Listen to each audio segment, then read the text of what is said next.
Ating oras, 10:10 ng umaga.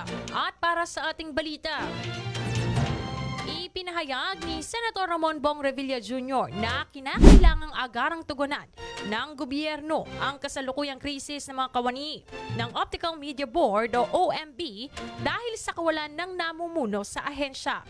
Sa naganap na budget hearing sa Senado, nadiskubre na walang pumipirma sa mga vouchers para sa sweldo, benepisyo at iba pang dokumento ng mga empleyado matapos magbitiw si James Ronald Macasero bilang OIC CEO upang tumakbo sa nalalapit na halalan. Dahil dito nanganganib na walang susweldohin ang mga empleyado ng OMB ngayong buwang Desyembre habang nalalapit ang Pasko.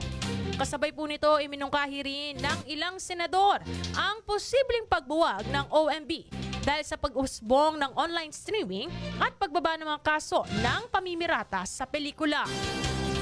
Ayon kay Revilla, na dati pong chairman ng Videogram Regulatory Board na ngayon ay OMB at kasalukuyang chairman ng Senate Committee on Civil Service Government Reorganization and Professional Regulation, dapat kumilos ang gobyerno upang tiyaking mailipat ang mga kawani sa ibang ahensya kung matutuloy ang pagbuwag sa OMB.